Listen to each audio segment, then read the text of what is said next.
بسم اللہ الرحمن الرحیم۔ السلام علیکم ناظرین۔ جمعے کے دن کی فضیلت۔ حضرت ابو ہریرہ رضی اللہ تعالیٰ عنہ سے روایت ہے کہ رسول اللہ صلی اللہ علیہ وآلہ وسلم نے ارشاد فرمایا، سب سے بہترین دن جس میں سورج طلوع ہوتا ہے وہ جمعے کا دن ہے۔ اس میں حضرت آدم علیہ السلام پیدا ہوئے، اسی دن جنت میں داخل ہوئے اور اسی دن جنت سے نکالے گئے اور اسی دن قیامت ہوگی۔ اور ابن عساکر رحمۃ اللہ علیہ نے حضرت انس رضی اللہ تعالیٰ عنہ سے بیان کیا ہے کہ جناب رسول اللہ صلی اللہ علیہ وآلہ وسلم نے ارشاد فرمایا کہ حضرت حوا اور حضرت آدم علیہ السلام دونوں اکٹھے ننگے اتارے گئے۔ ان کے جسم پر جنت کے پتوں کے علاوہ کوئی لباس نہ تھا۔ حضرت آدم علیہ السلام کو گرمی کا احساس ہوا تو رونے لگ گئے اور حضرت حوا علیہ السلام سے کہا کہ مجھے گرمی سے تکلیف محسوس ہو رہی ہے۔ تو حضرت جبرائیل علیہ السلام روئی لے کر آئے اور حضرت حوا علیہ السلام روئی کاٹنے کا حکم دیا، اس کا طریقہ بتایا اور حضرت آدم علیہ السلام کو کپڑا بننے کا حکم دیا اور ان کو اس کی تعلیم دی اور فرمایا کہ آپ نے جنت میں اپنی بیوی سے جماع نہیں کیا تھا یہاں تک کہ اس کی ممنوع درخت کا پھل بھی کھا بیٹھے، اور اتار دیے گئے اور دونوں الگ الگ سوتے تھے۔ ایک وادی کے ایک کونے میں سوتا تو دوسرا دوسرے کونے میں سوتا تھا۔ حضرت آدم علیہ السلام کو جبرائیل نے کہا اپنی بیوی کے پاس جاؤ اور ان کو اس بات کا طریقہ بتاؤ۔ جب آدم علیہ السلام اپنی بیوی کے پاس سے آئے تو جبرائیل علیہ السلام آئے اور پوچھا کہ اپنی عورت کو کیسا پایا؟ انہوں نے جواب دیا کہ اچھا پایا۔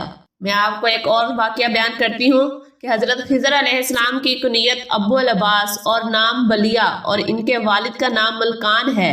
بلیا سریانی زبان کا لفظ ہے، عربی زبان میں اس کا ترجمہ احمد ہے۔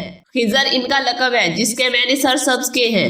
یہ جہاں بیٹھتے تھے وہاں آپ کی برکت سے ہری ہری گھاس اگ جاتی، اس لیے لوگ آپ کو خضر کہنے لگے۔ یہ بہت ہی عالی خاندان سے ہیں اور ان کے آبا و اجداد بادشاہ تھے۔ بعض صارفین نے فرمایا کہ جو مسلمان ان کا اور ان کے والد کا نام اور ان کی کنیت یاد رکھے گا انشاءاللہ اس کا خاتمہ ایمان پر ہوگا۔ مورخین اور محدثین کا بیان ہے کہ ملکان جو کہ ایک بہت بڑا بادشاہ تھا، اس کے خضر علیہ السلام کے علاوہ اور کوئی اولاد نہیں تھی۔ آپ علیہ السلام ملکان کے اکلوتے بیٹے تھے، اس لیے اسے ایک دن خیال آیا اپنے بیٹے کی شادی کر دینی چاہیے تاکہ یہ سلسلہ نسب جاری رہے۔ حضرت خضر علیہ السلام عبادت میں سارا دن اور ساری رات گزار دیتے تھے، اس لیے انہیں عورت میں رغبت نہیں تھی اور آپ علیہ السلام شادی کرنا نہیں چاہتے تھے، مگر آپ کے باپ نے آپ علیہ السلام کو مجبور کر کے آپ کی شادی ایک نہایت حسین و جمیل باکرہ لڑکی سے کر دی۔ شادی کی پہلے رات آپ علیہ السلام نے لڑکی کی طرف توجہ نہ دی اور خدا کی عبادت میں مشغول رہے، اور جب صبح ہونے لگی تو حضرت خضر علیہ السلام نے لڑکی سے کہا دیکھو میری بات غور سے سنو، صبح کو لوگ تم سے رات کے واقعات پوچھیں گے، میں تم سے گزارش کرتا ہوں میرا راز فاش مت کرنا اور کہنا کہ سب معاملات ٹھیک ہیں۔ لڑکی نے آپ علیہ السلام سے وعدہ کر لیا اور صبح کو وہی کہا جو آپ علیہ السلام نے اسے سکھایا تھا، مگر لوگوں کو پھر بھی شک ہو گیا اور انہوں نے حضرت خضر علیہ السلام کے والد سے اس شبہ کو ظاہر کیا۔ آپ علیہ السلام کے والد نے کہا کہ دائی کو بلا کر تحقیق کروائی جائے، چنانچہ دائی کو بلوا کر لڑکی کی تحقیق کروائی گئی اور دائی نے بتا دیا کہ لڑکی ابھی بھی کنواری ہے۔ دائی نے آپ علیہ السلام کے والد سے حالات کا انکشاف کیا اور کہا کہ اپنے بیٹے کو ایک غیر باکرہ عورت مہیا کرو، کیونکہ عین ممکن ہے کہ آپ کے بیٹے کو کنواری عورت میں کسی قسم کی دلچسپی نہ ہو اور کوئی ایسی کمزوری ہو جس کی وجہ سے کنواری لڑکی ان کے لیے بیکار ہو۔ چنانچہ حضرت خضر علیہ السلام کے والد نے آپ علیہ السلام کی شادی ایک غیر باکرہ عورت سے طے کر دی اور اس عورت کو ہدایت کی کہ رات کے ٹھیک ٹھیک حالات سے باخبر کر دے۔ چنانچہ جب خلوت ہوئی تو تب بھی پہلی لڑکی کی طرح اس عورت کی طرف متوجہ نہ ہوئے اور ساری رات خدا کی عبادت میں مصروف رہے۔ عورت کو اس بات پر بہت غصہ آیا اور جب اسے رات کے بارے میں پوچھا گیا تو اس نے راز فاش کر دیا اور کہا کہ یہ نوجوان مرد ہی نہیں ہے۔ حضرت خضر علیہ السلام کے والد کو جب یہ خبر معلوم ہوئی تو اسے سخت غصہ آ گیا۔ اس نے آپ علیہ السلام کو سزا دینے کا فیصلہ کر لیا۔ اس نے حضرت خضر علیہ السلام کو کمرے میں بند کر دیا اور کمرے کے دروازوں کو چونا گارا اور اینٹ پتھر سے چنوا دیا، حتیٰ کہ 2 دن اسی حال میں رکھا۔